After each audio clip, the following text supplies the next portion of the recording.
Hi again. I was just thinking, I'm not real sure how my mother's gonna do the videos. Maybe she wants to edit them together and just show you a couple of different things that I'm cooking. So this is gonna be the roasted vegetables. I usually don't do, sorry again for my camera skills. I'm not a professional. Issa's watching TV in the bedroom.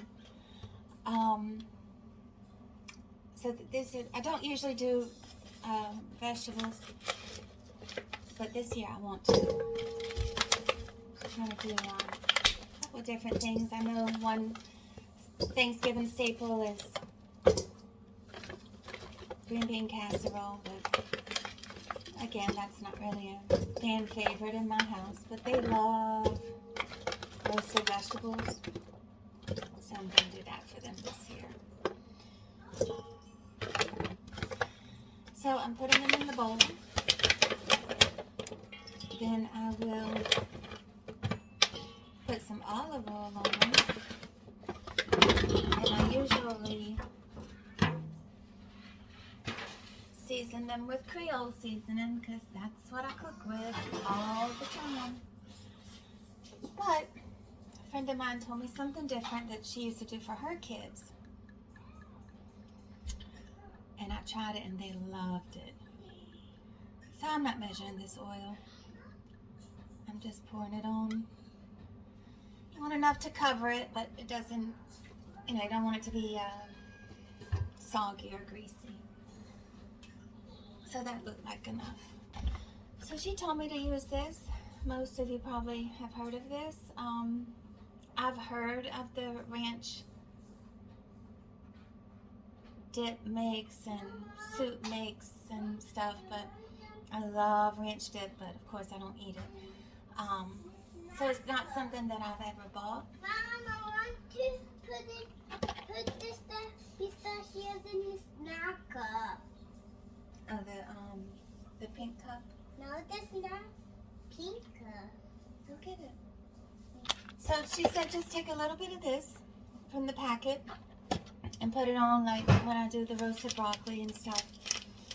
So I'll check, of course, the serving size. 1 tablespoon is 860 milligrams of sodium. So I like to watch my sodium intake, but it's it's not like I'm putting a tablespoon of it in my mouth. It's spread over the vegetables. So what I did, I've used maybe a quarter of the packet before, and it does go a long way. So just sprinkle that on. And it just gives it a little flavor and a little zest. So I just put that on and rub it all around. And with this, I'm not using any other seasoning, no pepper or onion powder, garlic powder, or anything. If I wasn't using the ranch seasoning, then I would use my no salt Tony Chachere's Creole seasoning. Let me get these asparagus out of here because they're kind of taking up a lot of space and they're pretty well coated. I'm just putting them on a cookie sheet. And my dressing is in the oven on 425. So I'm just going to throw them in there with them and with the dressing and keep an eye on them. These little tiny asparagus, I think they're going to be real good. That's not something I usually buy, but it was on sale. Maybe it was on sale for Thanksgiving.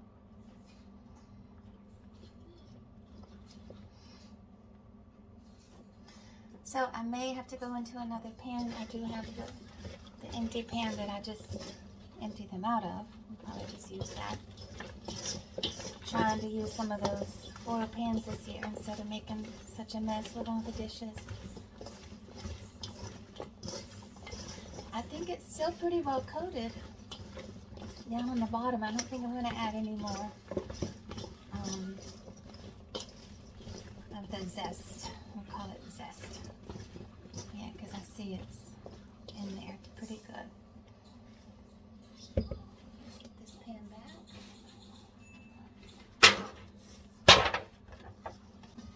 usually I roast them till they're just about burnt. I like some stuff burnt, like my hot dogs. So I'll probably get that burnt crispiness on the asparagus, but maybe not so much on the vegetables, only because the way they're laid out. If they were spread flat like the asparagus, they would probably get a little more crunchy, but just gonna see what happens. Either way, they're gonna taste good.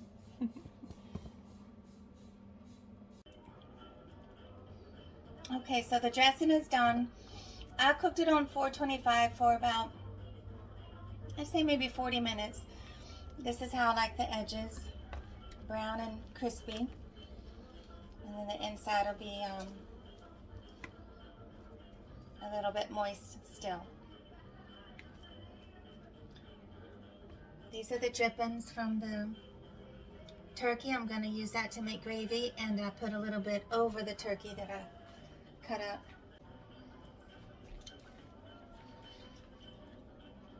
These are the roasted vegetables. They get dead. The Brussels sprouts got a little crispy. I cooked them on 425 for at least 30 minutes, maybe 40. And this is the asparagus. This is how I like it. A little bit crispy. That only took 15 minutes to cook on 425 because it's so thin. So next I'm gonna do candied yams. We'll see how that goes.